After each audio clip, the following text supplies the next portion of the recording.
Okay, everybody, strap in. This is going to be the longest react we've ever done.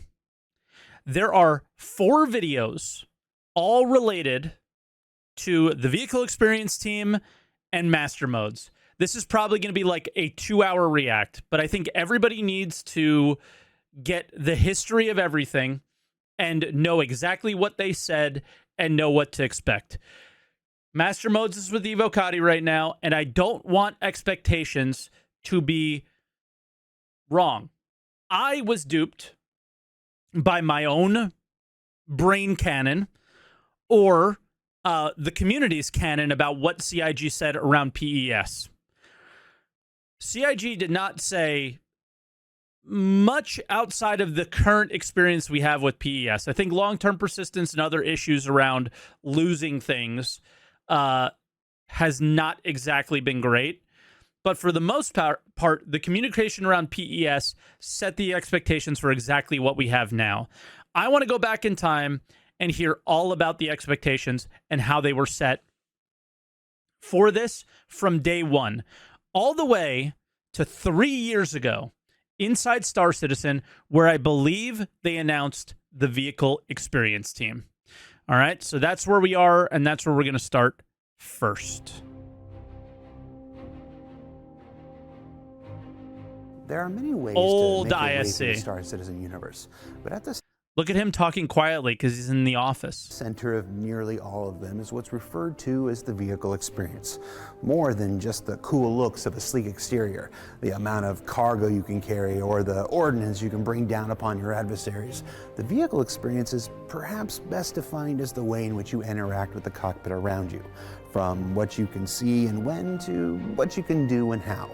That's why an initiative begun last year became formalized at the start of 2020 with the creation of our new vehicle experience team, a small strike unit dedicated exclusively to the adventure of piloting your spaceships. And we sat down with some of these members to discuss not only what brought them to the team, but what they're currently working on, what they've already accomplished, and what lies ahead for their future. Okay, so before we get into this, give a grade. A lot of us have been around from this point. This was in 2020. From this point, a lot of people came into Star Citizen, right? A lot of people knew that things were going to change with the vehicle experience after this team became a part of it. What did you expect? I did not expect on July 6, 2023, to have the flight experience that we have today. I expected it to be significantly better and significantly more polished, and to have regular updates to the PU. We've not gotten that. So let's see. It was back in kind of July. I was working on building the ships with the system design team. We were starting to look at the ships overall and look at the experience that players felt with the ships, and we just felt it wasn't coming together as well as we wanted it to. And I'm very passionate about vehicles in general, so I was asked if we wanted to kind of form a team. Dude, his Twitter account is awesome. He takes like really cool photos of cars and stuff. So we improved the vehicle experience. Motor racing. We started with myself working on the John crew.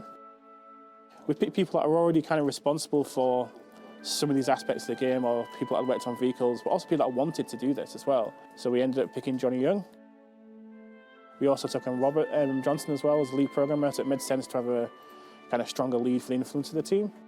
We looked at kind of planning ahead, and so we brought in Lucy to the team. And Lucy's been critical to not only the day-to-day organisation of the team, assuming but also she's the future planning of the team. So we started to work on the third-person camera first, and then we looked at, well, if we're going to do the third-person camera, let's do the first-person camera as well. So we looked at... Bro, the first thing they did was third-person camera. Remember this? Someone in who's producer. Really good That's with the word. Thank you. I could not think of it. Really passionate about that. So towards the end of last year, we brought in Yogi. I joined CIG in summer 2017 as a senior. The weight on this guy's shoulders, very heavy. Very heavy from this point forward. Audio program. And if you look, it's very hard to see with the chat. Senior audio programmer. So that's what he was doing. Though over the course of the last year, especially during the middle, I started investigating a little bit more into head tracking. When people get mad, Also, I'm currently a They get glider mad pilot at in Yogi. training. So there's a lot of like little things which I feel I could bring into the vehicle experience to make it just nicer, more immersive and more exciting. So I asked my lead if I could invest some. now just because you did audio doesn't mean that you can't program flight. So I point that out not to make him look bad. I point that out to say that he came from somewhere else and then show that he has real world flight experience, which is very much the model that CR wanted to have in the game, right? Time to improve it. So I'm A very important person. one of the programmers on the team. Before joining Vehicle Experience Team, I was part of Vehicle Feature Team. By the way, And this is CIG sort of Wave. an offshoot of Vehicle Feature Team, in that this is more based on improving the experience of your flight as it is, and that is to effectively implement decisions that Rich makes and other designers make. So all these things coming together from people who are really invested in this and have this focus on this one part of the game just feels amazing. You can get a lot of stuff done.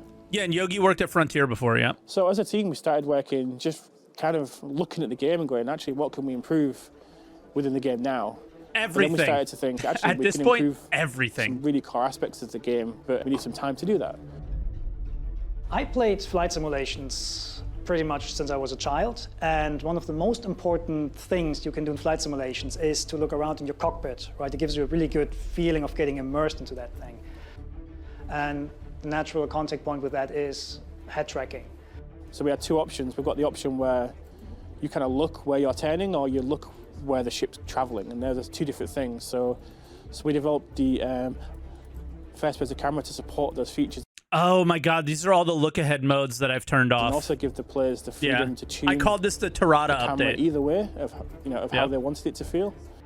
So all these things lead to This at this point, Tirada was making a lot of low flying videos, and this was like, oh my God, it's so amazing, and they really like dove into that a little bit. improving the what we call the look ahead mode now. What pilots actually I do turn off is all the look ahead just stuff. like car drivers, right? When they turn, they don't look straight ahead. They look into the turn, or they lean into the turn. Also, as a pilot, you fly, right? And then you bank or you roll into your turn. What you actually do is you make tiny adjustments with your head, right? Because as humans, we want to we want to have our head aligned with the ground, and so this is something that pilots do really often. They go into the turn, but they leave their head straight. A thing we did most recently was to rework how aiming works in ships, because we took a look at the control schemes that we have in the game. We can control the game with mouse, with a gamepad, or with a HOTAS, but at the same time we have a lot of different key bindings we have. Looking around, aiming, controlling the ship. So there's a lot for players to learn, and it's a lot to unpack as well. And on this note, we actually... I felt as a bad pilot, they did a pretty good job with making this accessible to more people. Notice like that we actually actual don't need aim. all of it. So a big thing that happens is what we internally call the aiming unification.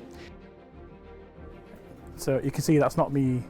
So that isn't me doing it all the time. That just automatically retargets the missiles every time it comes back on screen within that window. The main takeaway for that is that head tracking players will be able to gimbal their weapons again. So when they go into the manual or free mode, as we call it now, they can just go somewhere, look to the left, have their weapons gimbal there, fire, and then they can look back and the weapons will follow again. Another thing we added in this regard is that we give the user options for how big the dead zone, for example, for mouse users is, or how big the range of the aiming reticle or the VJoy is on the screen. So these are just a couple of things which we're improving. They're not big things, but they're things that make the game just feel nicer. I think success for Vehicle Experience Team this Manual year will gimbal is be incredibly one or hard to two use, features yes. that currently exist in the game, polished up to a good standard and into a good place in the game. One of the big pillars for the Vehicle Experience Team is space combat, because ship balancing and weapon balancing and flight balancing itself is pretty much owned by the Vehicle Experience Team.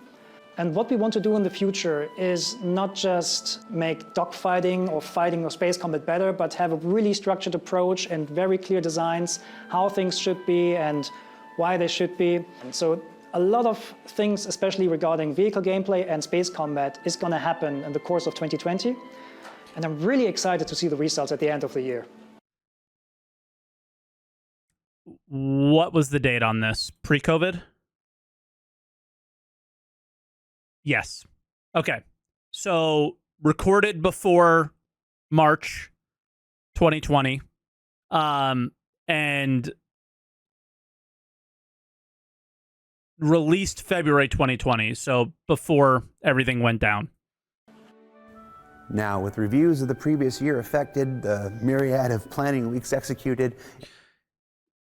Yeah, they didn't know. But at the point of where we are today, this many years later, is that a valid excuse to not achieve the goals that they set out to do there? Probably not. And all those top-of-the-year summits ended. It's time once again to bring back an old ISC favorite and crack the lid on this month's sprint report. Let's get to it. Okay. So not really relevant anymore. Next video. Inside Star Citizen, the future of space combat. This is the video where every single expectation was set, and I think where a lot of people may have a little bit of a foggy memory of what was said, when it's supposed to happen, the order of things, and the expectations, right? This was the video that set the expectations, and this is the video that's probably being misinterpreted the most.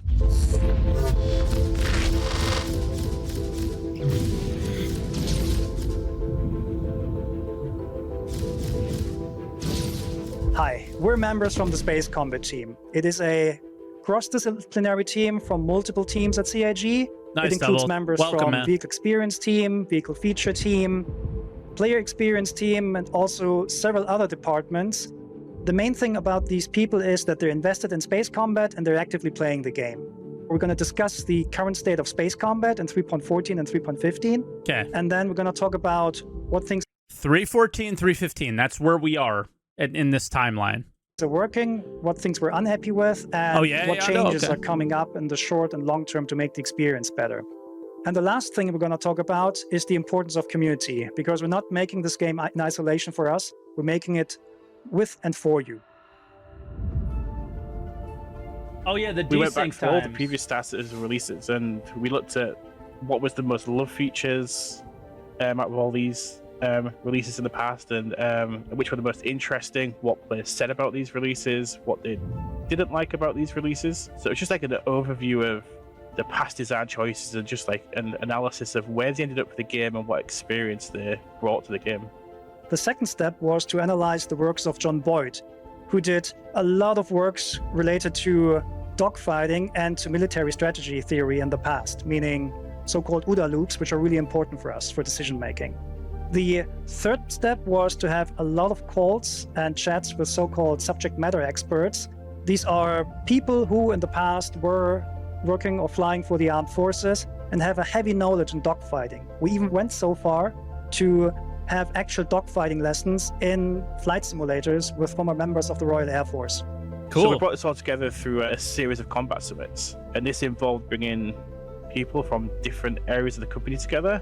So we went away from our kind of day-to-day stuff, and we got together and talked about, you know, all these past releases, these theories we had about combat and how they kind of, you know, translate to the Star Citizen experience we were aiming for. And we tried to create a plan, you know, for the next 12 months. All right, So here we go. that's what the high-level goals are as far as space combat goes to Star Citizen. This comes down to a few key points. So very important to pay attention. These are their high-level goals. So when you do get master modes in your hands, have these goals in mind and see if it feels and if have they achieved those goals, right? Which is a meaningful decision making. So it's giving the player options and also giving the players the data to act on. So we give the player the information of the systems that we're building so they can make the choices. The second part is giving every weapon and every vehicle and every other item a proper purpose in the game.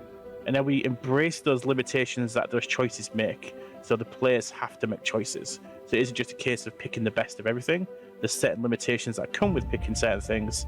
Then basically it's got to feel believable. So we aren't just artificially making those, limitations for the sake of it. They actually come from real consequences of, of our systems that we build. And the Even before Master Modes, have they achieved any of those goals up to this point? I would say no. last high-level goal we want to achieve is to avoid meta gameplay. We realize this is really hard, but we will try to eradicate it as much as possible. I remember how many people lost So their where are minds we with now that with space combat? statement.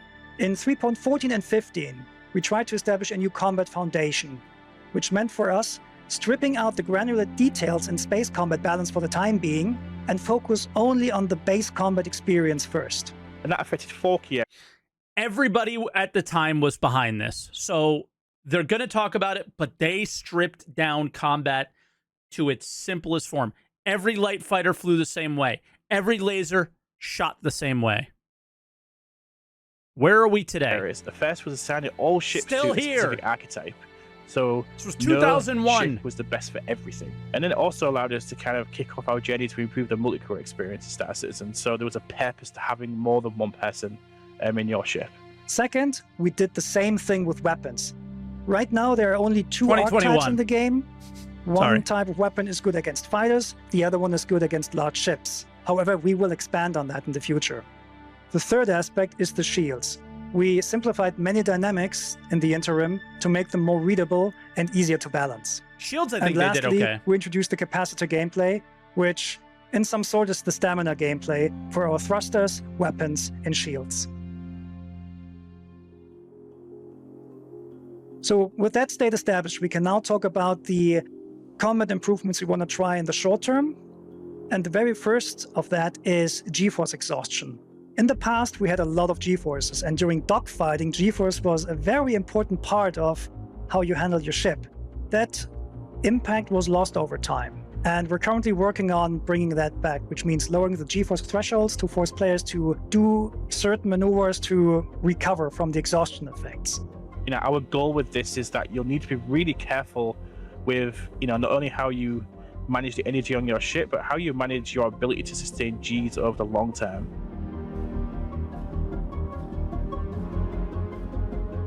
Let's quickly expand on the weapon archetypes and variations. At the moment, there's only 2 archetypes for weapons in the game. Liz Slippers in chat has nonstop been talking about how Elite is a better game. Cope more. Both games are fucking terrible and have their problems, okay? So just chill. And just engage in the conversation. Chill out, man. Both games have their problems. Just chill out. One is good against fighters, and the other one is good against large ships. But we would like to expand on these types. We would like to see specialized weaponry against infantry, specialized weaponry to intercept ordnance and incoming missiles. We're also thinking about suppression weapons and an unspecialized weapon types like a jack of all trades, master of none, which you can Okay. Do we have these now? No. use for everything, but it might not be the best weapon Maybe. of choice. Kind of. In addition to that, you can expect that we're gonna spread out the weapon types as such as well. So you can expect anti-fighter cannons and anti-large ship Gatlings again. Kind of have that. Let's talk about shield variances. In 3.14, we had to unify all shield generators of all sizes in order to rebalance them. In 3.15, we started reintroducing differences between those shield generators again. And this was kind of to bring the shields down more within a window that we were happy with, because before there was a difference of up to 90% between different shields, and we thought that was Yeah, I think this is one of the only things that they've done decently. Let me know what you guys think, but too much. the shields they've player actually couldn't really done. make a difference. Going forward, we will try to make the shields Not at this time, more Ayando. diverse again, so that you have a proper decision to make what to take with you. Right, like some shields have a little bit of ballistic, or used to have a little bit of ballistic reduction. Some shields take less distortion damage, but they're all fairly similar. I think the changes that they made to shields are between size 1, 2, and 3 that have been somewhat decent, like a single bubble, 2 shield faces, 4 shield faces for 3, and then the way they regen is a little bit different. I think that that's the only thing that they've really shown any variety to. But still, it will only be a moderating variable in the PvP outcome, Void, right? you were still streaming? want the skill Yo. in your dogfighting capabilities Nice. to be the deciding factor of the outcome of a dogfight. The power triangle is Shout out to super Void. important for us as far as allowing players to manage combat in Star Citizen. It gives players that really cool option to kind you of beat me. focus their energy on a particular resource that the ship has. But we're still looking at ways we can improve this. So we're looking at kind of adding a non-linear curve to these things, so it doesn't just come in at the same rate throughout the whole kind of regen. And we think this might add a really interesting dynamic and just an extra thought that you've got to put in there when you're managing your systems. And we're also retiring with the idea if the weapon capacitor assignment, for example, should affect all the turrets on a ship, which is currently not the case. An important thing we Still added in is not the case. 3.15 are minimum regen for all power triangle assignments. So even if you have your full assignment, let's say, put to engines, you get still a little bit of regen in your weapon capacitors and on your shields. So flight tuning, right? By far the least important aspect of combat tuning. Just joking. No, we're not happy with the current flight tuning. What we did in 3.14 and 15 was pushing the ships into an archetype space, but that also meant that a lot of the differences between the ships were lost.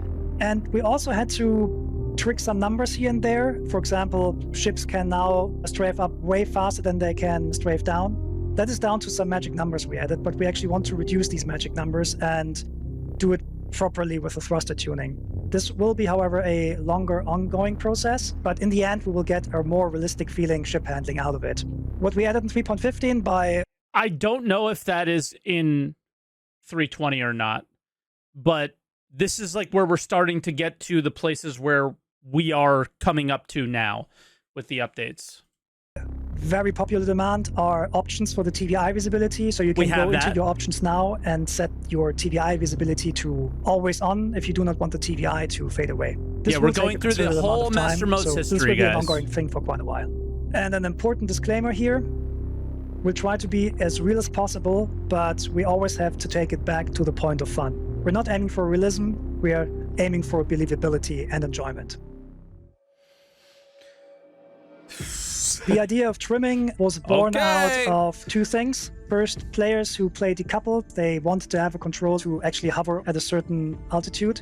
And the other thing was, we looked at how military choppers implement their trimming systems. And then we thought, maybe that is something that can be added, especially for dual stick users.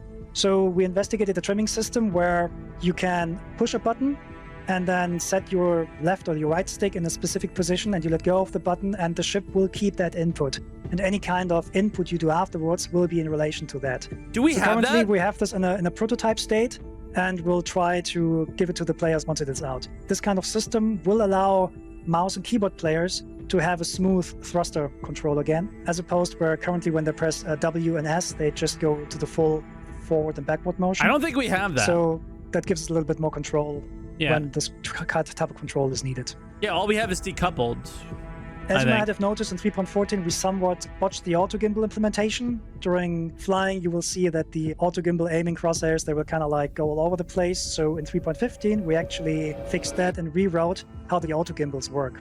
However, we are not really completely happy with the auto gimbal system because at the moment it feels for us like it's being a skill bridge instead of having an actual purpose in the game. So going forward, we're going to investigate what the actual purpose of auto gimbal or the auto gimbal mode in general should actually be.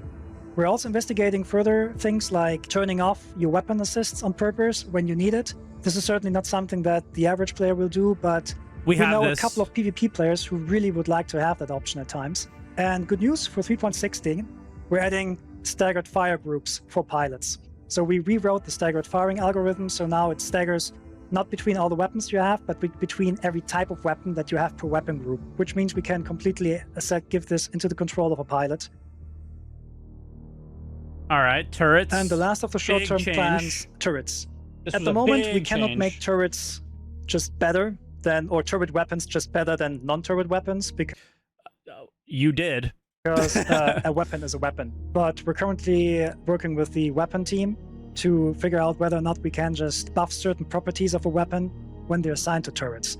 A good use That's what case they here is, did. for example, the hammerhead. While it's very, very dangerous in close quarters, once you get at a specific distance, Bigger the bullets, capacitor. they're just flying too slow to actually make the hammerhead a meaningful anti-fighter platform. And this is what we want to change. So we're investigating whether or not we can just buff all the turrets on the hammerhead without changing the actual weapon itself. All right. Now, So these were a couple of this is the big part here. So the long-term plans are where we're approaching. This was in 2001. We're coming up to one of the long-term plans, master modes. our short-term plans currently in development. We'll show more of them the closer you're getting to be finished. But now let's jump ahead and talk about some long-term plans. Little caveat here, all these things we're going to talk about haven't been started yet, and they may still change over Am time. I still but saying we wanted 2001? to share our Sorry, thinking guys. just the same. So one of the most important aspects we 2021. want to change in the future is the problem of high speed. We know that high-speed combat doesn't work well, and we also know that low-speed combat between 200 and 300 meters per second is incredibly enjoyable. How are we going to resolve that? We don't know yet. We'll see. The next part is ballistic So right there, how we're going to resolve that, we don't know yet. We'll see. That's it. ammo management. At the moment, we have very low ballistic numbers in the game, and this is because the physicalized armor system is not online yet. So you can expect some changes towards ballistic ammo and how we manage ballistic ammo in the future. We also would like to introduce a custom operator mode for EMP, because as a pilot, you need more data and more information, what you can do in order to shut down another ship that you're fighting against. None of these things We are on the also horizon. toyed with the ideas of flak. We would like to have a flak concept that is an area denial weapon that works against fighters or missiles or even incoming projectiles. Flak is something that I've seen in the monthly report. Also, we're currently working with the AI team to copy typical flight maneuvers that players do to AI ships.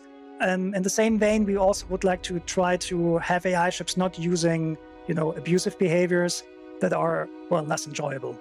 A last long-term goal we Still would like to do is have unlimited ammo. to deepen the capacitor gameplay, but this requires also that other long-term changes like, high-speed combat are resolved first. We would like to think about things. Would flak be different from shotguns? Yes. They've explained flak being like explosive rounds that explode right before they hit the target. It's in I think last month's monthly report, not the one that came out yesterday. Things like adding more thrust, adding more active management on the assignment, and other more active effects. So before we let you go, let's talk about the importance of the community, because this is something which really matters a lot to us as a team. Community is incredibly important for our process. A lot of the design decisions that informed our combat summits were actually based on proposals that the community did. When it comes to balancing, yes. community is incredibly helpful in Very community, like building an entire feature inside Squadron 42. providing us data that allows us to nail down issues fast, finding balance problems. They even sometimes Very important. tell us, hey, this is the wrong number in the game data that there is. So going forward, we would like to do more playtesting with you, the community. Sometimes we're going to stay undercover, sometimes not. Also, I would like to say that Okay, sometimes we're going to stay undercover, as in not keep the entire feature undercover, but, in Arena Commander, they mean. while we might not reply to every Spectrum threat we see, we read everything. So please always give us your feedback, give us your opinions, because in the end, it will help us to make a better game. So thank you for Yeah, community, but take feedback from one person that wants cheese mechanics to stay. your Oh, continued- okay. I didn't recognize that you were doing what the PvP community does and cooperation and fight each support other for us, within my Twitch and chat enjoy for whatever IE reason. next week.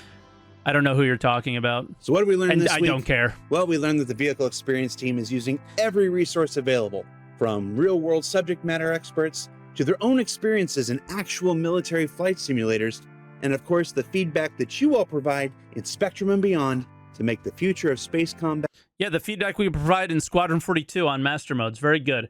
All right, now, where we touch on 8 months ago,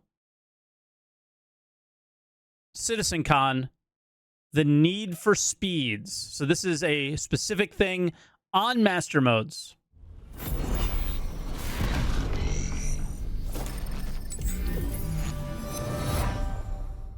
So Hi, my name is Yogi. from the time they communicated this to the time it is in Evo Cotti's hands, 8 months.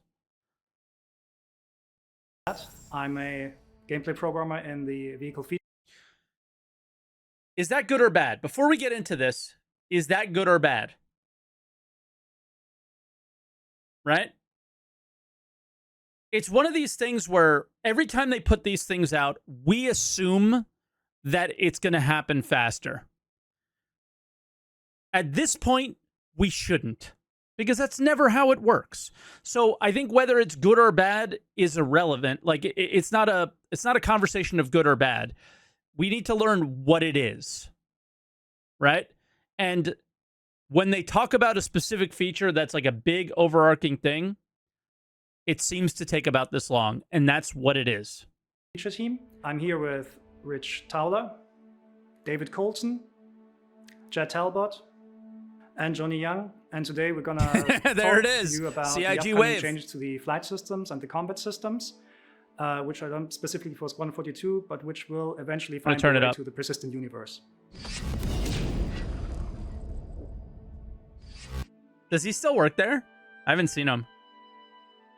We want to define ship roles for the game because every role in itself and every ship can offer unique gameplay opportunities for individual players. We want to provide a lot more variety to the gameplay in Star Citizen, a lot more opportunity for different careers, different responsibilities, and different sort of perspectives. And okay, so now focus is away from just combat and everybody, right? Cool. Views on gameplay where people contribute different types of work and different types of jobs. Star Citizen is supposed to be a big expansive game with giving the players lots of chances to have a variety of different experiences.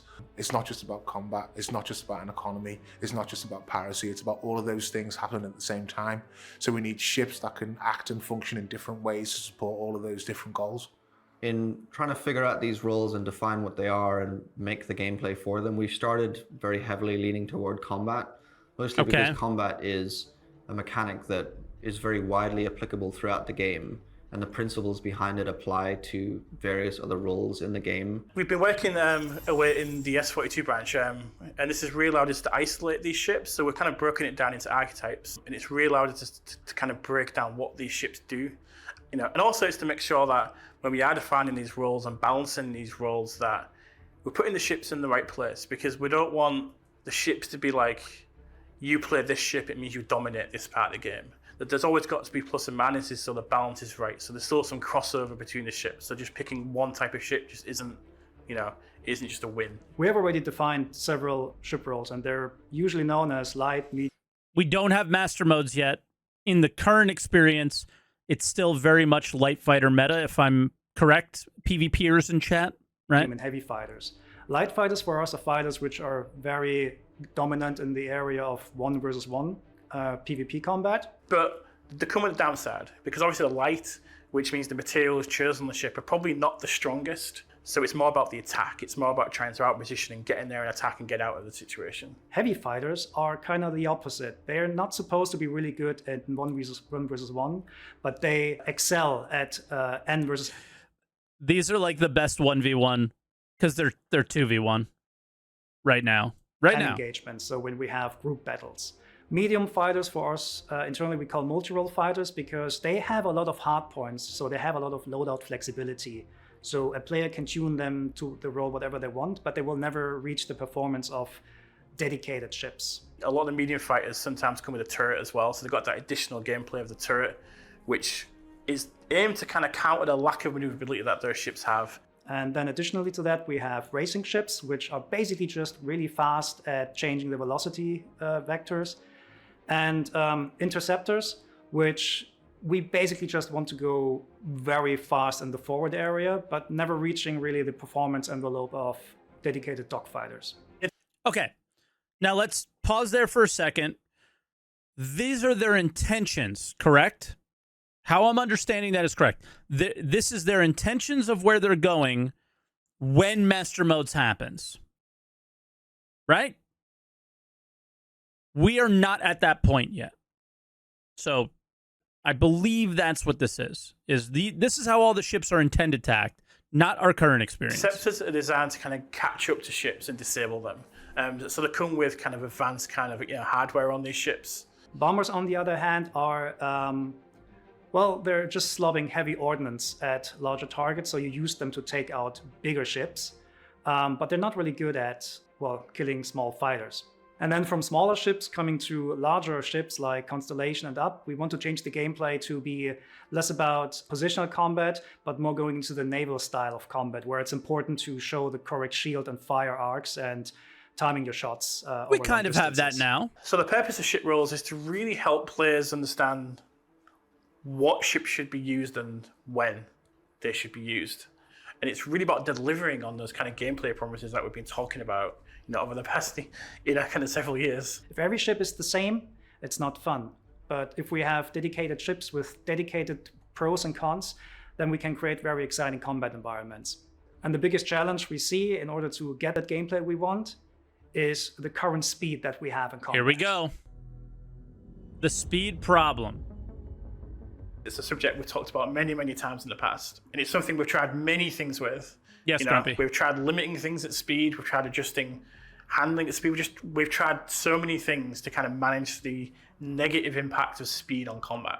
When ships are going fast in combat, they usually just end up very far apart, which is not very interesting. And it just devolves into jousting very quickly, which is also not very interesting. The second you create a longer distance between you and the target, your angular requirements to maneuver to that target are just extremely small.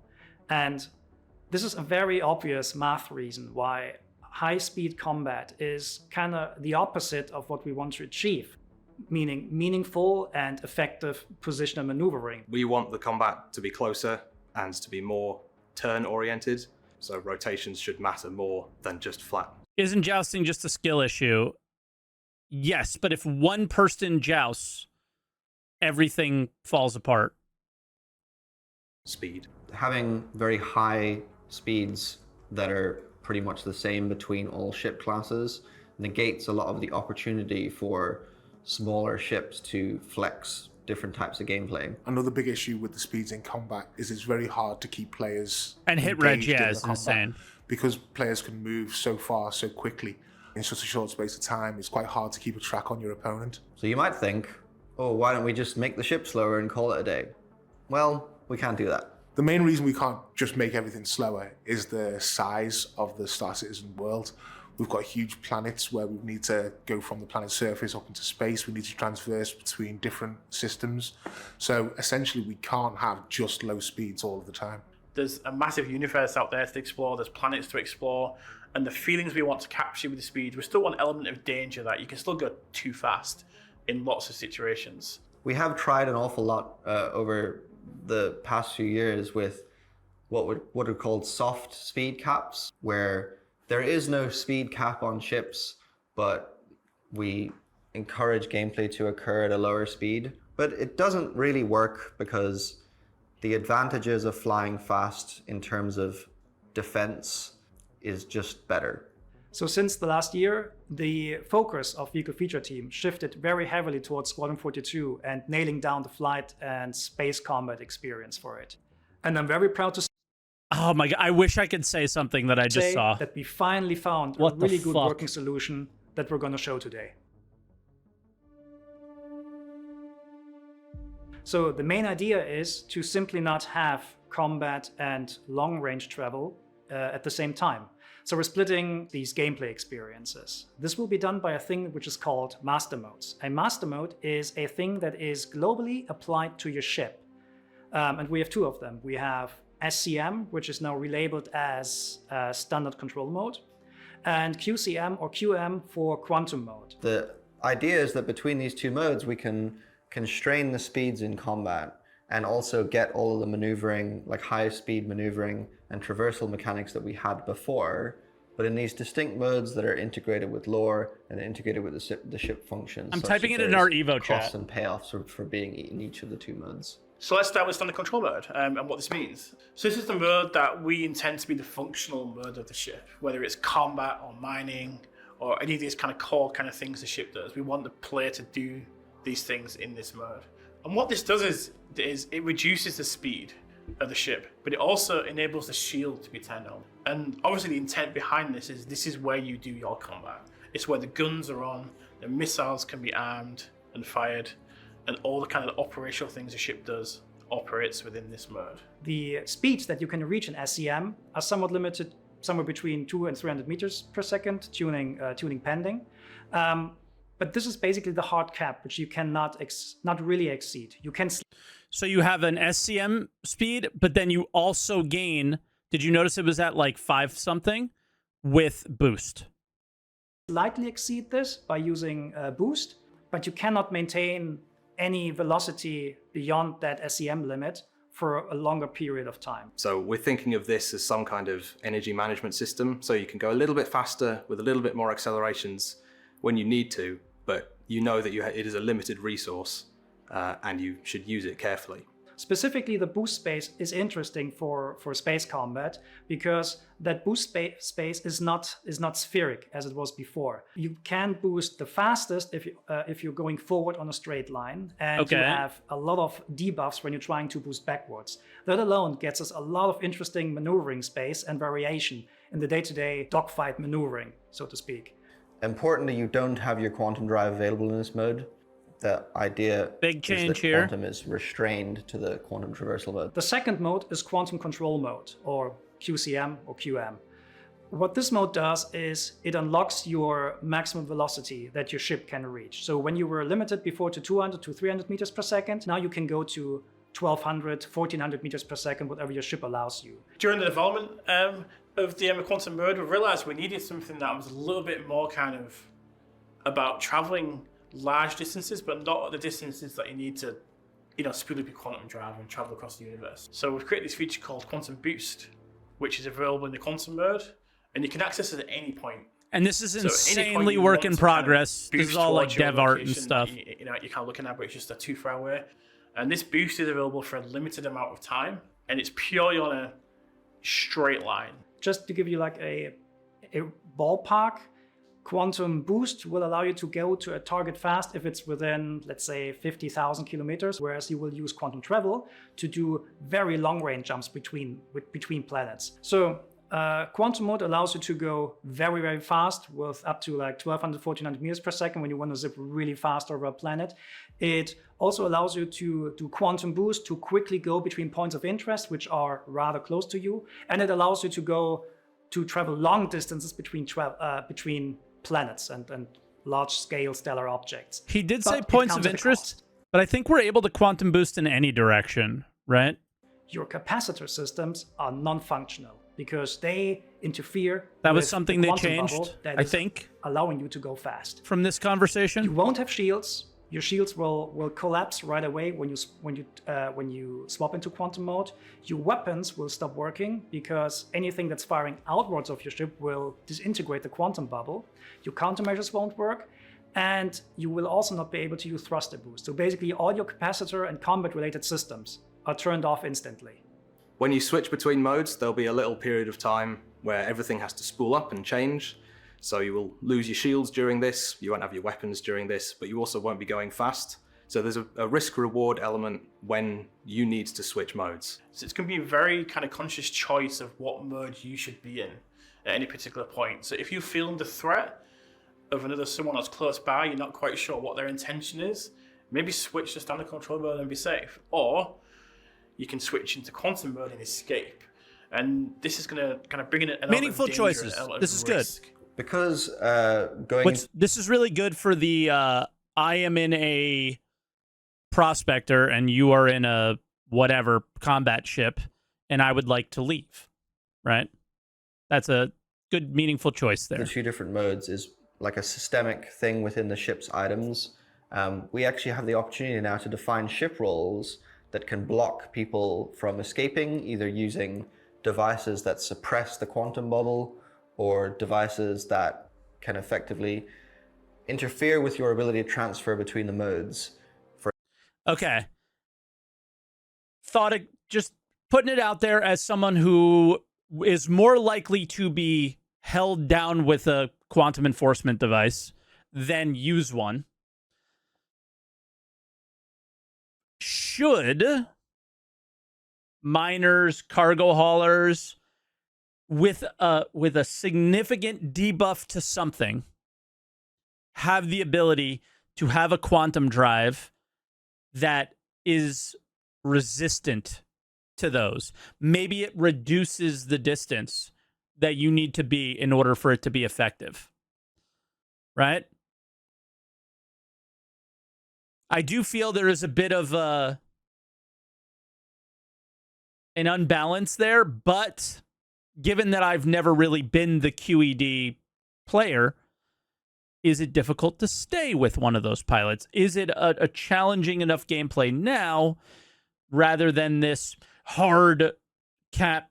Like, you know, I think it would just be kind of cool to scan their components, know how close you have to stay, and then do that, right? Yeah, like I'm thinking the perk of an industrial quantum drive, but there needs to be a pretty significant negative that it's maybe very slow to spool, very slow to get up and ready to use, and that gives that player the opportunity to catch up and get into that. But yeah, for example, I don't specific know. ships like interceptors Just putting that out can there. be tuned such that they have a higher standard control mode Just speed, for fun. so they're able to catch up with people, or for example, make the swap between the modes faster and more efficiently, so that they could catch up with you, go into standard control mode, and attack you more effectively as per the properties of their ship versus another ship which might not be as good at doing something like that. It's something that's fundamentally it's interesting too. changed the gameplay. Swapping through the modes quicker. And this is working now, you know, and we're playing it every day in the studio. We're refining it. We're tweaking bits here and there. But we're at that stage now where we're tweaking and balancing. And we've got the core features. It's there in the game playable. And the difference it's made on the game for us is it's basically night and day. Because the speeds have been limited in... That is where all of... I think that is where all the copium has come from, right there. Everything they just said there. The core feature is in. All we're doing is tweaking and balancing now. So now it feels like, oh, we're going to get this soon. All it is tweaking and balancing. Where does tweaking and balancing happen? It happens in Evo. It happens in a PTU. This is 8 months ago. So we were assuming we were going to get it sooner than later.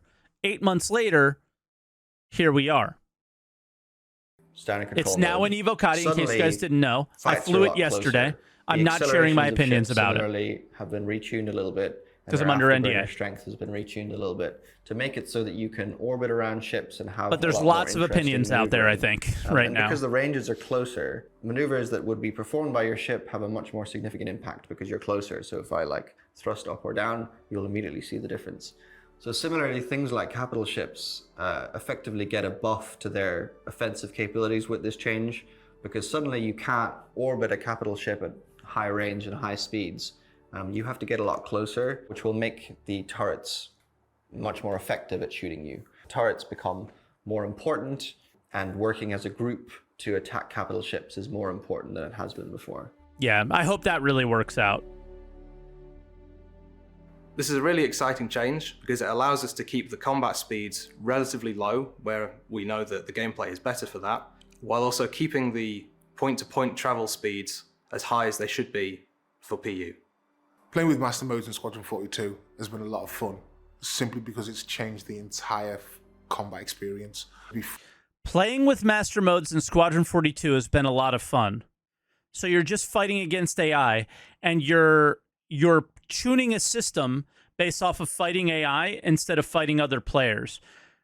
Whether or not that is a good decision is entirely going to be found out in the next 2 to 3 months, I think. And I'm immediately was questioning this decision, if that's a good one, and we'll see. Before, you'd find that you were fighting at a huge distance.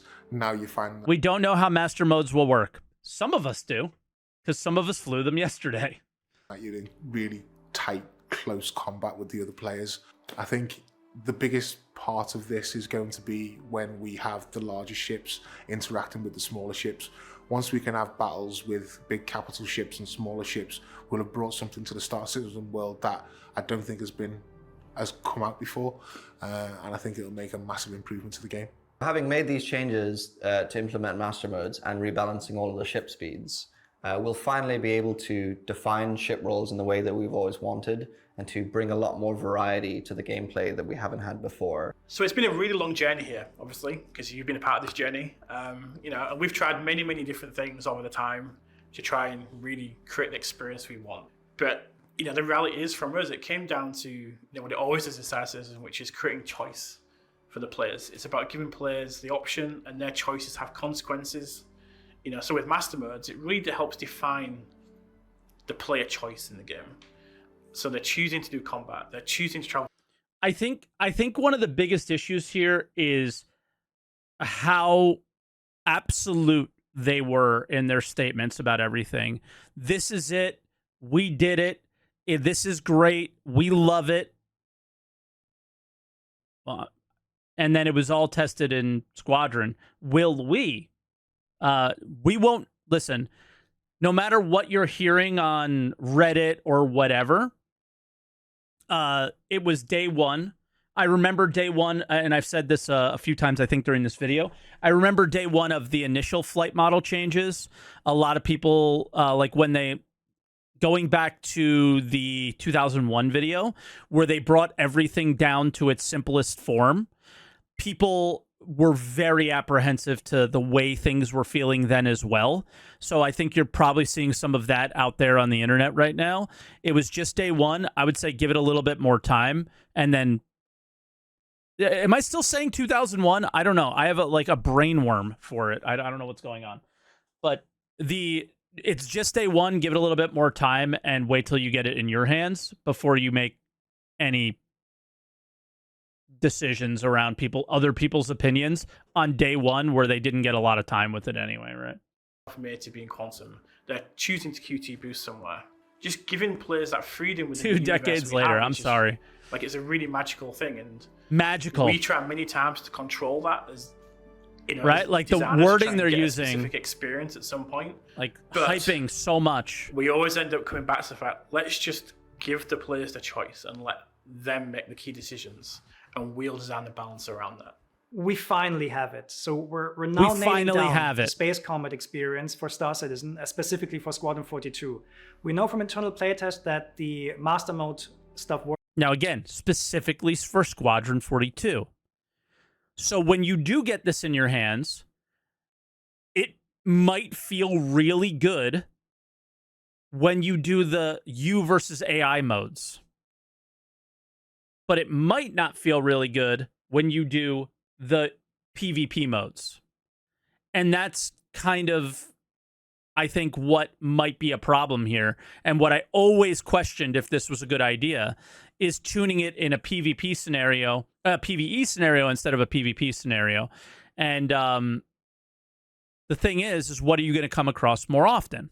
You're most likely going to come across PvE scenarios more often. So it might have made sense to do that, but it's going to be interesting, like how it falls in and how all the pieces fall when it comes to PvP. Because I think maybe what they're trying to do is get it feeling really fun and good in a PvE scenario. And this is, again, why I'm trying to set the expectations based off of what they actually said. And this is very important here, is they want to get the feel of everything feeling good in a PvE scenario. And now they're putting master modes into Evo Kadi and master modes into the PTU whenever that does go to an open PTU. And this was confirmed by DJ, the Arena Commander feature team dev, that, you know, they are going to, you know, they want to get the wider experience from you guys as well. So it's definitely going to be in the PTU. This isn't just a Evo Kadi test, right? So when it does get out there, you're going to have this in your hands. Then gather the feedback from there to dial in the PvP experience. And this is why whatever you're hearing now, whatever freaking out that people are doing, another thing DJ said is that they will absolutely iterate on these things, right? Like they're not, this isn't the end. Like where I think some of us were concerned that this was going to Squadron 42, it was going to be worked out in Squadron 42 perfect, and that what they deemed perfect, and when we got it and said that it wasn't, sorry, bad luck, is not the way it's going to go. So really listening to what they just said right there is really important, and not going full doomer and doom and gloom is also really important, right? Is that they are going to listen to feedback. They have opportunities to tweak. How far those opportunities are to tweak is will remain to be seen. How much they do, again, is months long, maybe years long experiences from this point forward. And the question is going to be, do we have a good foundation? And again, on day one, I don't think anybody can answer that question. Works. We know that it works with our flight retunings, and it's very exciting. It will yet take a while to ship this to the PU, because the amount of ships you fly in Squadron 42 is rather limited, whereas in Star Citizen we have about, I don't know, more than 100 ship records at the moment. But the whole hard problem of designing this thing in the first place is over. We just need to get the numbers in now. And all the footage you've seen today is from Squadron. Over. We just need to get the numbers in the game. That internally, that we're playing this every day. We're still making some tweaks, but everything is there right now. It's all about the foundational kind of tweaks that we're making. We're playing this every day. Can't wait to get it in your hands. So thanks a lot for listening to us today. We're very, very excited to get the changes to you as soon as possible. And yeah, we'll hope to see you fighting in the verse. This was more than 8 months ago, I think. I mean, it was October 8th, 2022. Okay, so that was that. Then, Master Modes on Star Citizen Live, which was 6 months ago. Hello, everybody. Welcome to another episode of Star Citizen Live. I'm your host, Jared Huckabee, and Star Citizen Live is where we take an hour out of the end of our week and we chat with our CIG developers and staff, talking about the folks and the way that we make our video games each and every week. On today's show, we have members from the vehicle feature team, Richard Towler and Yogi Klett, on to discuss a follow-up to their recent CitizenCon presentation. So without further ado, we're just... This is my favorite. This is my favorite part of all of this. The follow-up to the CitizenCon presentation. Are you guys ready for this? Going to jump right into it this week. Rich, how you doing, man? Yeah, I'm great, thanks. It's great to be here. It's a great set. It's my first time on here, so... It's your first time with the new talk show setup, right? It's great. Yeah, it's cool. Yeah, it's amazing. Yogi, you're joining us from Frankfurt. Say hi. Well, from my work office, yes. Practically from Frankfurt. Not quite Frankfurt, but yes. Hi. Is it as cool as my spaceship? No, I don't think so. All I have is like this little picture here behind me. Other than this, nothing spacey here. But you do have the Pico Yoda. Show me the Pico Yoda real quick. Oh, Pico Yoda. Well, I've got showing this. Pico. So there's Pico, right? And there's Yoda, and they're good friends, and they're swapping like clothes and all that. So, yeah. All right. So Yogi was showing that off before we started the show. So let's jump into it. We are at CitizenCon this year. We did our kind of our typical vehicle feature experience segment where we talk about the evolution, the continuing evolution of our flight combat. And this year we announced Master Modes, which was a pretty dramatic change to the way that our single seat ships, our dogfighters, whatnot, are going to. I mean, they kind of announced Master Modes like 3 years ago. Handle in the verse. It's currently in testing right now under the Squadron 42 branch. Without rehashing the entire presentation, for folks who maybe haven't seen it, what is Master Modes? Who wants to take it? I'll take it. Okay. So Master Modes is basically our way of fixing the combat in the game, but also allowing the ship experience and the ship roles to kind of fulfill themselves. So early on in the combat, we tried several things which the community knows about. We tried to patch on things to help combat, to help fix it, and none of them really worked. So we looked at what's the fundamental problem with the kind of combat and the ship geometry that we have in the game right now. And the common denominator was... I remember he really needed water during this because he was a little bit nervous and, yeah. Speed. But we didn't want to come up with a way which was, right, let's just blanket cap the speed, because if you go too fast, it breaks the game. We just didn't want to do like an overall arching kind of cap, because there's still so many things you do in Star Citizen beyond combat. You spend a lot of time traveling from A to B, and the distances we have in the game are crazy. we travel millions of kilometers all the time in the game. I do want to clarify, when you say speed, you're saying high speed. Yes, high speed. Too much speed. Yes. Because I think from a layman's perspective, from an outsider's perspective, for those of us who watch racing and watch combat movies like Top Gun and everything, more speed seems to be a good thing. It seems to be the thing that makes stuff exciting, makes stuff visceral. Everybody likes bobbing and weaving through canyons as fast as possible. But you're saying too much speed actually hurts the combat experience. Yes, yeah. So if you're traveling very quickly, the distances you cover in that amount of time become really large. So if you're having a dogfight with someone and you're flying at 1,000 meters per second, within a very short amount of time, you could be 3 or 4 kilometers away from your target if you've turned around, and then you're flying back toward each other, and then you basically repeat the action and you just end up firing at the nose of your opponent. And that's not really fun, because you don't get, it makes it really hard to balance, it makes it really hard for the weapons to make a difference, the different types of weapons we have in the game. So the goal for this was to bring the combat closer and to make it much more about kind of outmaneuvering your opponent. So if you can get the edge on your opponent and you're trying to do this and that, move around each other, there's going to be key moments in this where you get an advantage and you can use the distinct weapons you've chosen. Essentially, the goal is for you to like pancake your opponent, right? Would be my guess. Everything that I've heard over this point is positional combat.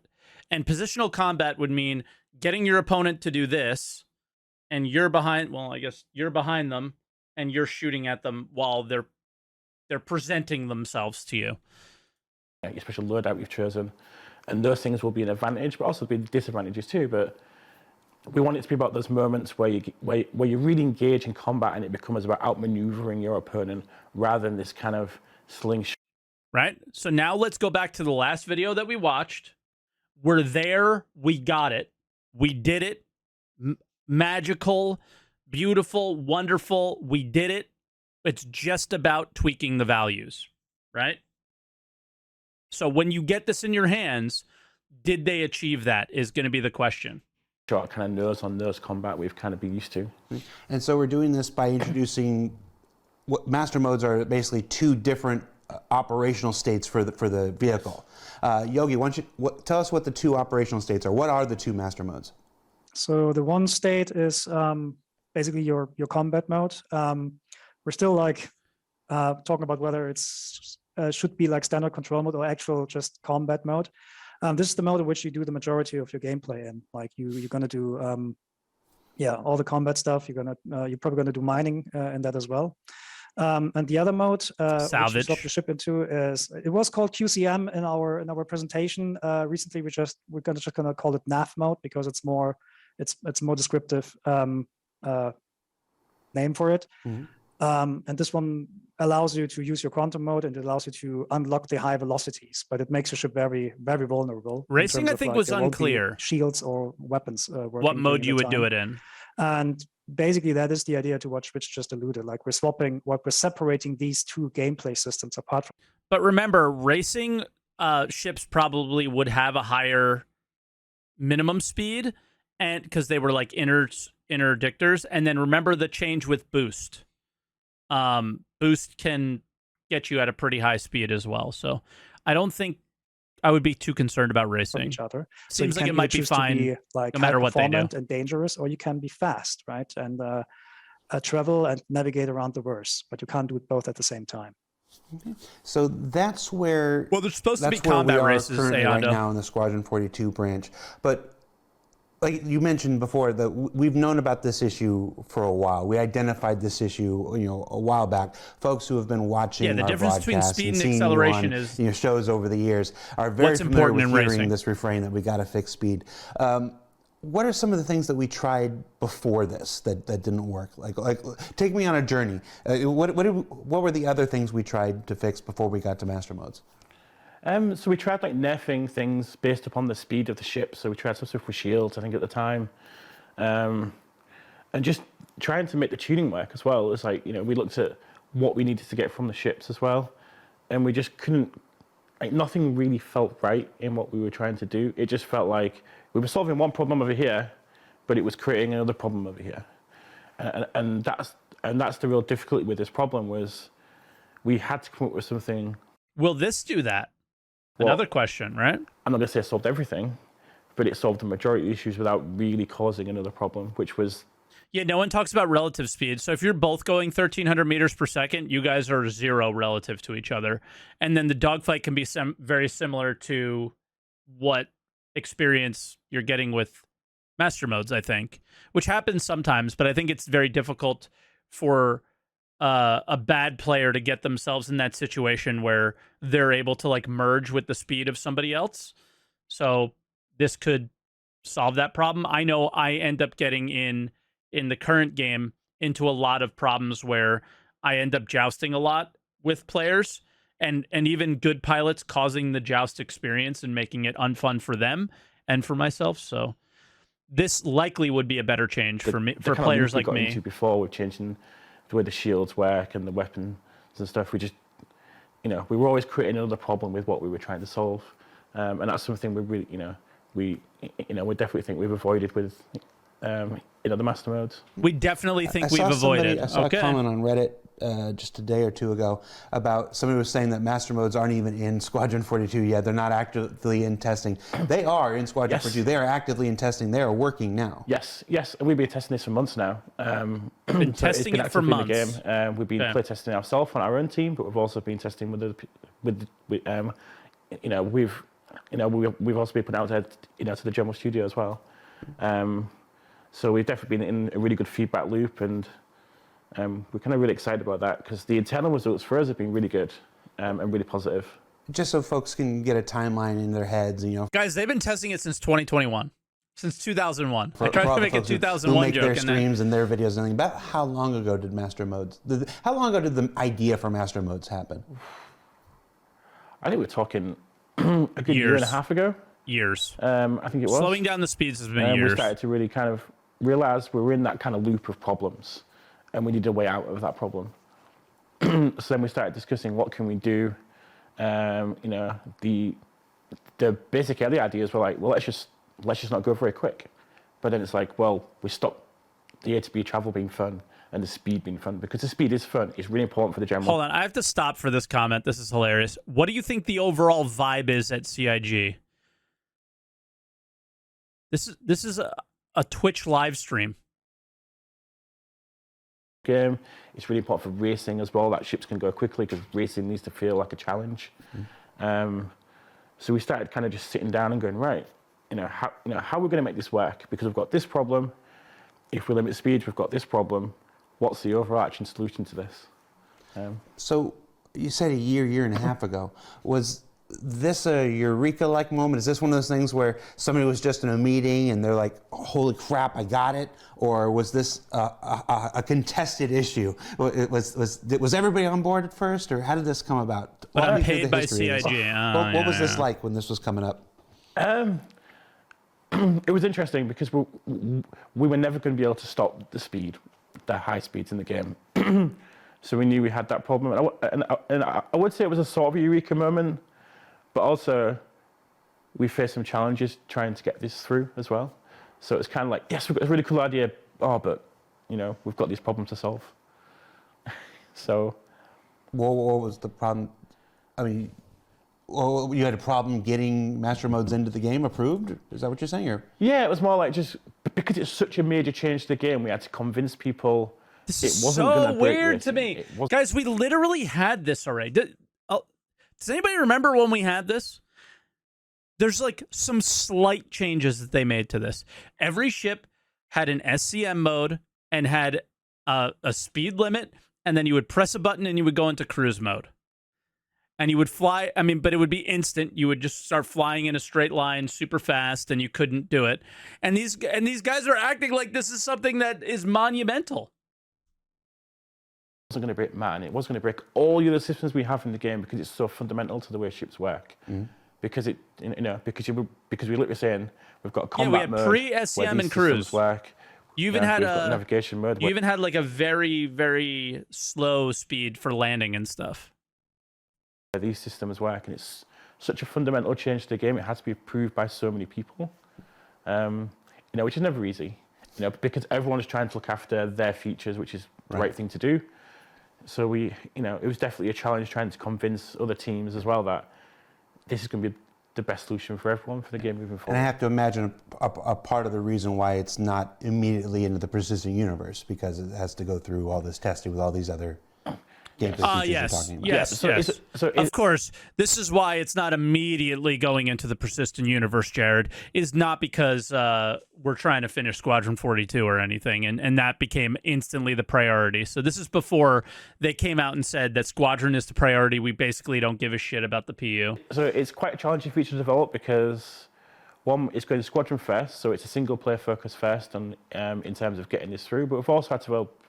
But also to move it to the PU, it needs to be fully developed for the multiplayer, and also due to the and also due to the resources we have to. Okay. We are dependent on the DAM streams as well.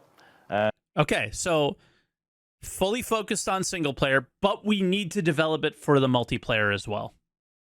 And because of the what does Squadron that mean? focus, are we there? The DAM streams have been prioritized. Is that what you've done? And it's where this fits. Or is that what you're gathering feedback on to do?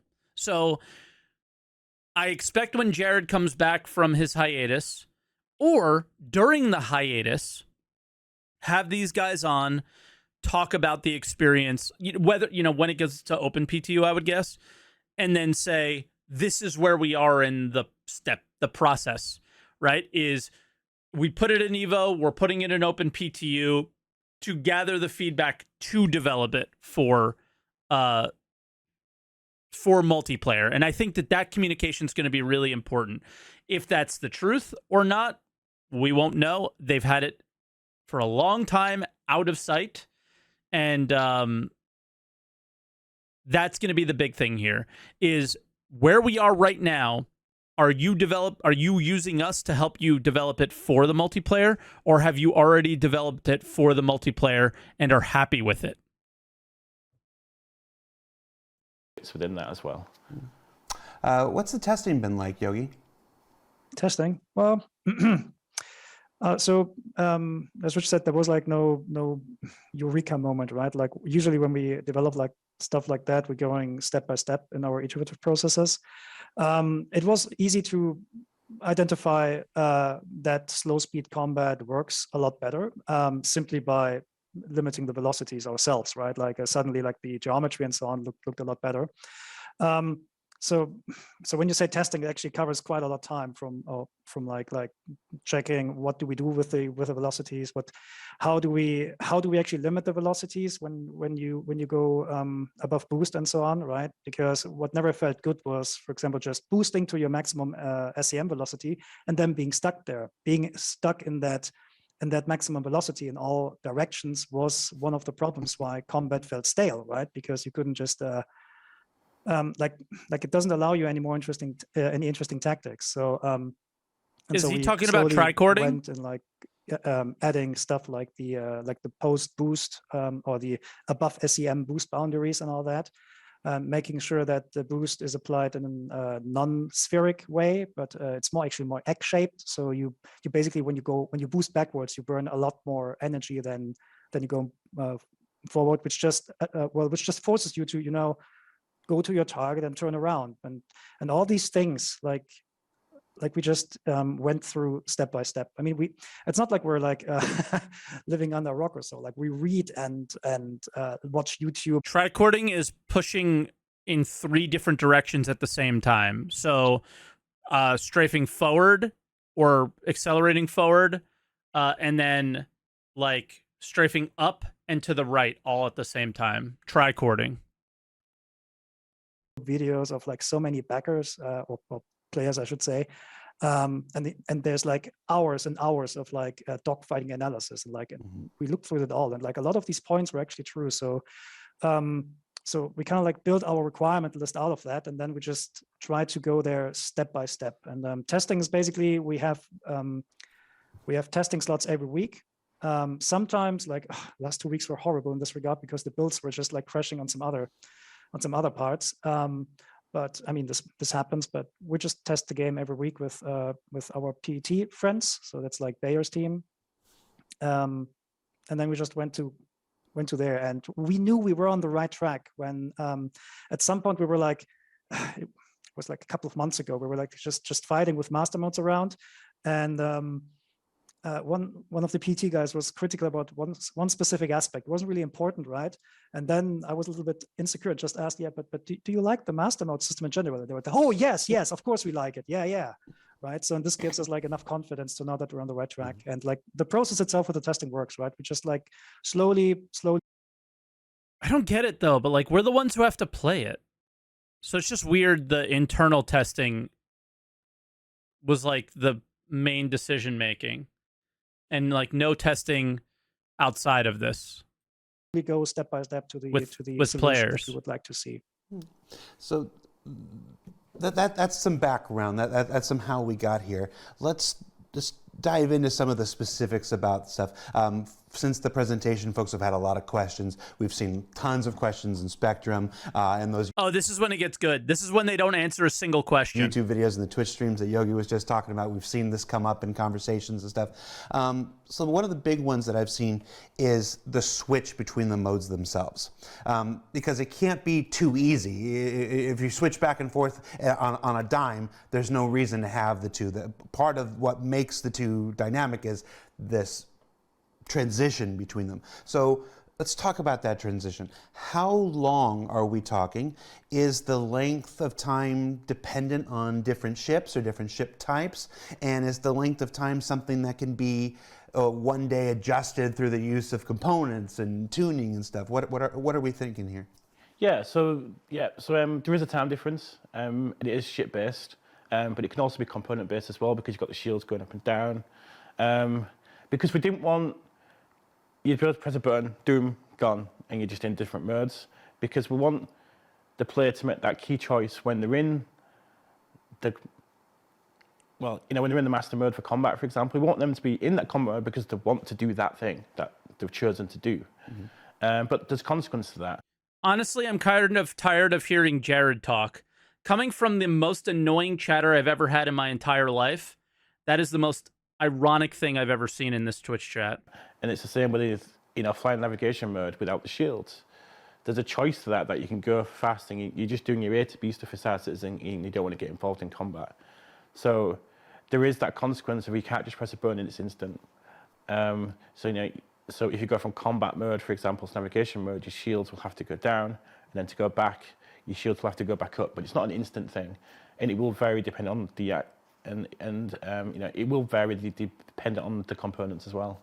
Okay, so it'll vary depending on the components so much and the tactical ship? choice, though. It's now during fights or during attacks, you're being raided by a pirate or whatever. It's not just flip a mode and get out. You have to determine when the best time is going to be. You have to know your ship and precisely how long it's going to take your ship versus their ship to make these switches, and then it opens up the door for tons of customization with the ships between the different components and the tunings and such, so that we like there are many like it, but this one is mine. It's going to allow people to fine tune their ships and have a reason to do so.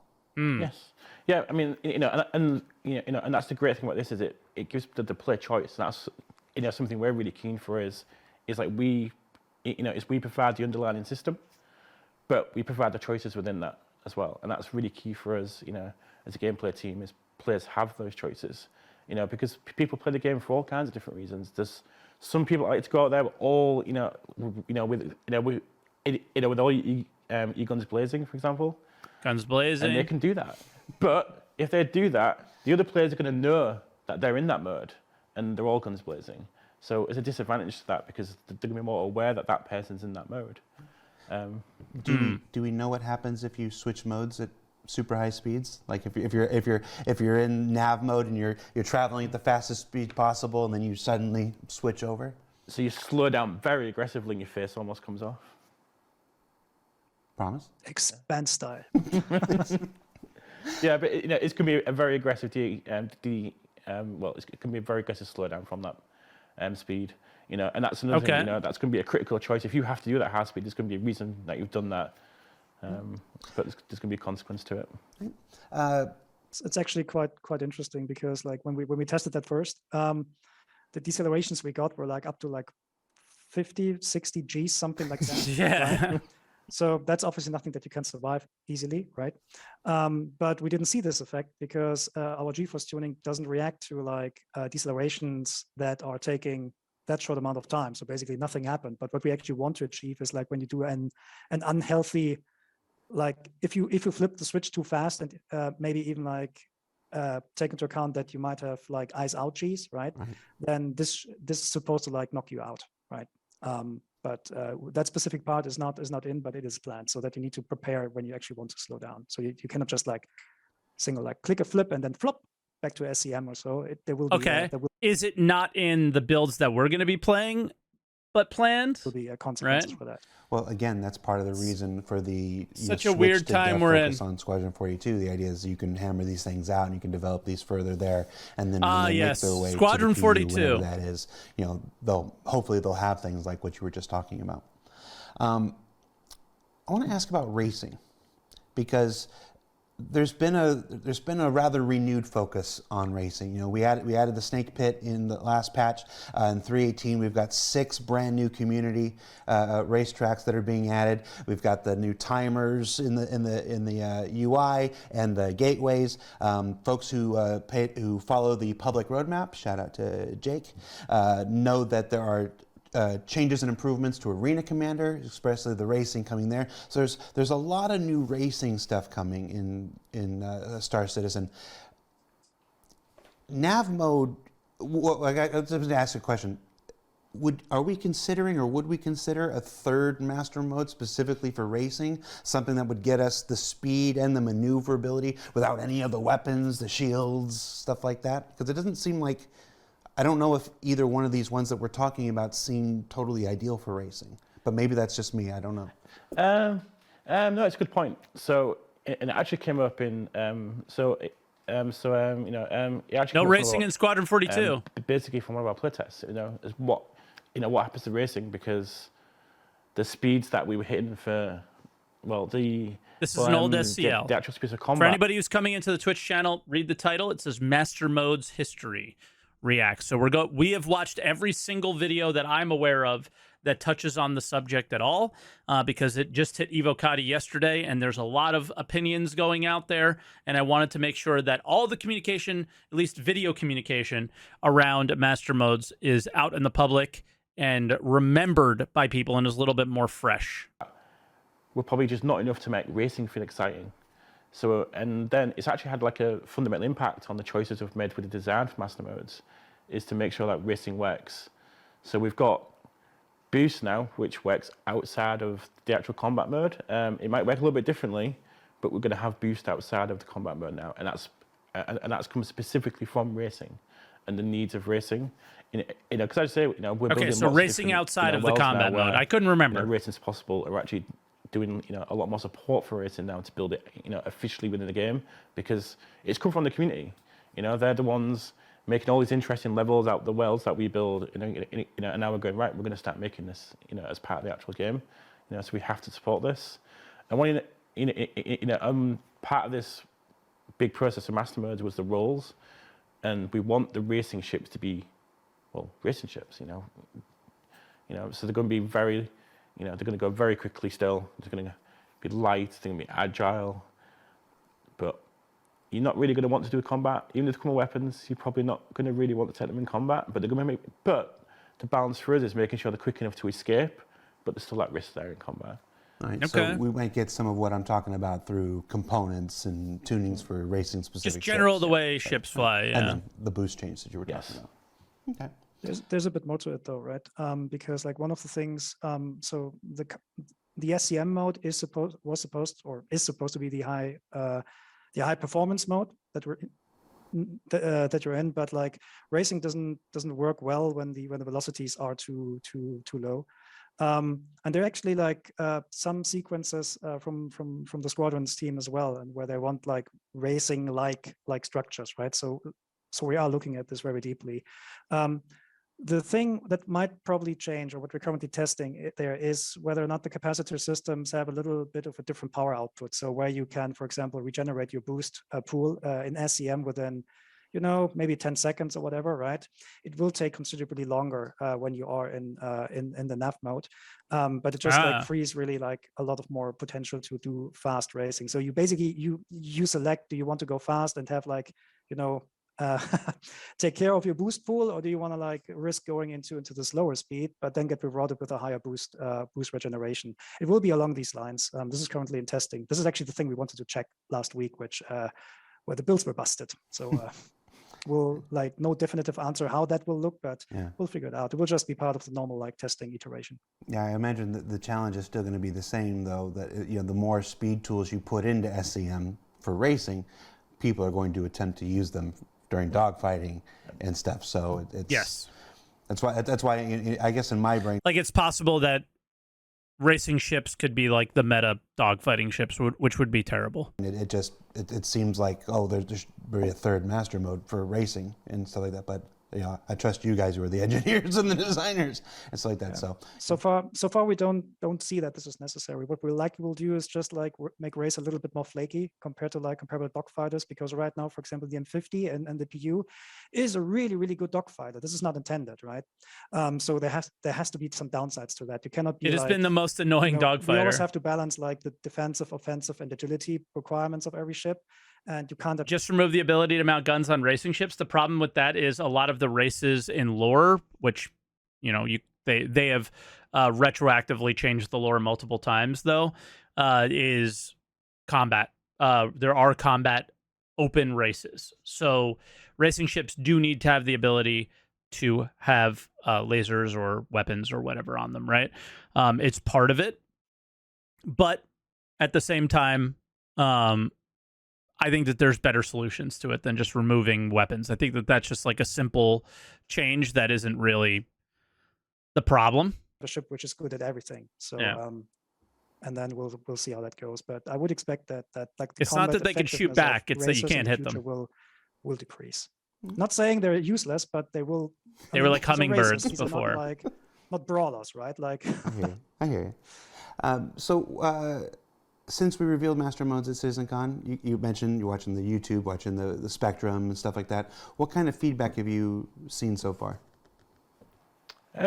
We've seen a lot, both good, but also there's a lot of questions, and I think that's the main thing is there are a lot of questions about how does it affect this, how does it affect this, and what you're doing to combat this problem, which the community think is going to happen because of combat modes. But we've been doing a lot of testing to make sure that we don't just fulfill our own prophecy of going, right, we'll fix this. So the testing has also been, kind of outside of our little remit a little bit, which is we don't just want to reinforce our own ideas. We've play tested this on the basis that what a player's feeling. With who? What players? What players? We are the players. This was the thing that confused me the most. Was that this should have been in not even Evo Cati. I felt like this should have been part of every PTU that we ever had. And maybe it took what the Arena Commander feature team did to get us there.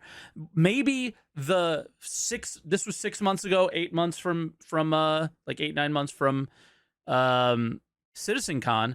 Maybe it took that 6, 8, 9 months because Arena Commander was such a disaster to, old and legacy and problematic, to fix everything, to give them a platform to test this specifically while not ruining the current game that we play. Like, maybe the problem here was the whole time is not a good way to test it. And now we have it. And that's why we have it now, right? I just think the limited amount of people in a internal test has never proven from CIG to deliver a seemingly bug-free, exploit-free, problematic-free thing. Every time it's come to a wider audience, we have picked everything they've done apart, showed every flaw it has, found every exploit, and then some, and ruined any work that they've done, right? On a lot of things. So for me, that's, I will assume that's what's going on here. And finally, we have a way to test it. And maybe that's why it's sat around. Because if you remember, anybody who's read monthly reports, there was talk about master modes and monthly reports around this time, and then it just went quiet, and they were talking about bombing or any control surfaces, anything other than master modes. So I wonder if it was like shelf until we can get player feedback, and let's. I hate to just make assumptions because they don't answer the fucking questions. Master modes. So that's been a big focus of ours. It's so frustrating. I think it's going to be difficult to answer a lot of the questions until we start showing it working and we actually show the results. Because that's what we're really excited about, is we're excited about the results from this. Right. We're excited about the results. Do we have the results? And what we've seen internally has been really positive. Things are much closer, and the difference which we want in the systems, both in terms of the components and the weapons on the ship, and the style of ship you have, are making much more of a difference in those in those key moments. But that's just something that we're just going to have to prove out. And we pretty much know, because they haven't discussed, as far as we know, I should say, they have not done any of that component weapon change. No, I mean, I can already see the response to what you just said is, well, then put it into the PU and let us see it. And let us experiment. But it's going to stay in Squadron 42 for a while. So it can do all the internal testing so that it can be very focused. And it was 6 months. We talked about it in the DCC thing. So you can focus on these specific ships and get these done before you have to expand it to all of the ships of the PU. Yeah, and that's the big thing for us, is this is a lot of work.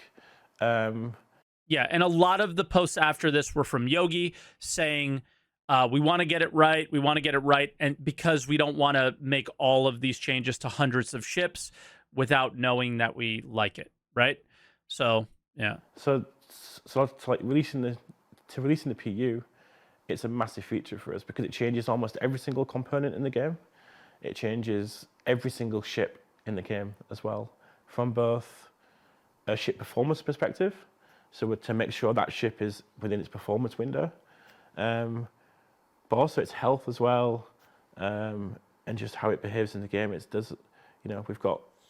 We have over 100 ships now you can fly in the game, and that takes a lot of testing and a lot of tuning to do. So, and also we've got a lot of multiplayer testing to do.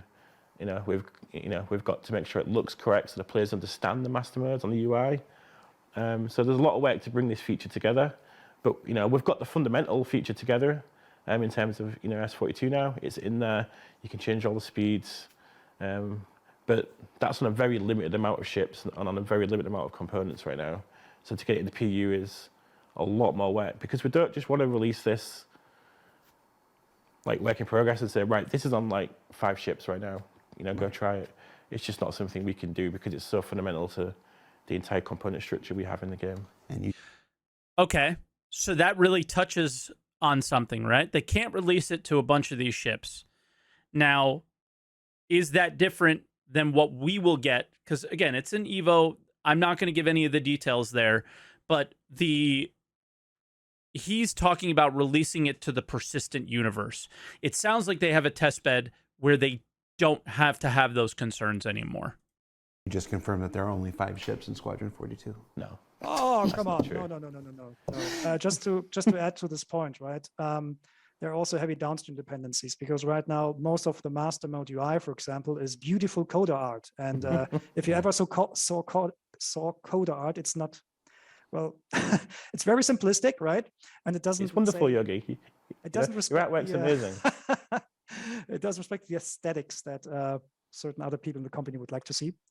So if who we could, cares? It's functionally working, right? It's but it's if the aesthetics was keeping it away from us, that would have been a problem for me. Tuned a couple of ships for it, and B, like most of the UI or of the nice UI is missing. So and there's a couple of other things in the PU as well which don't add up yet. Well, because for example, travel distances, we likely would need to travel or tune them slightly different for squadrons versus a PU.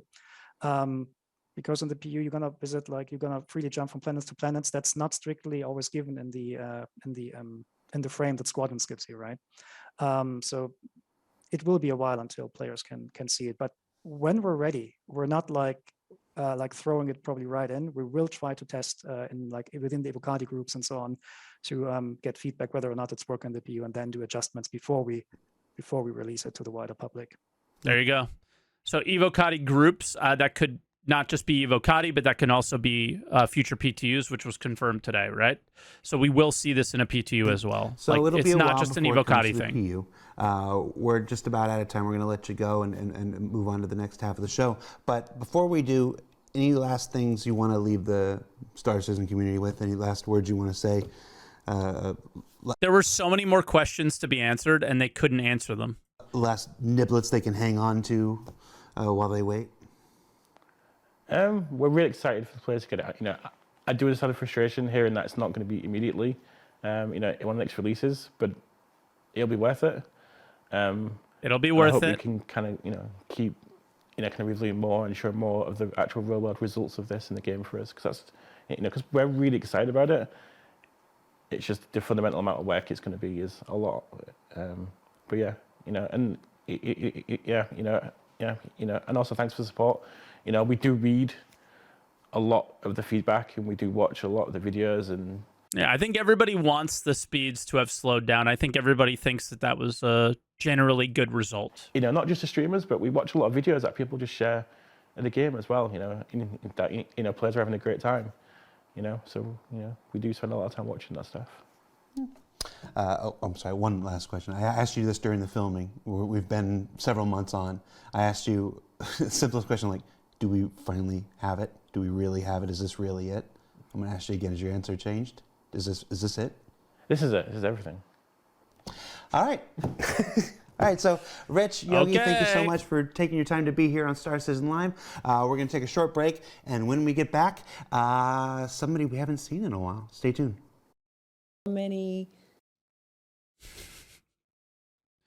They cut off the Master Modes discussion to talk to Sandy Roberts.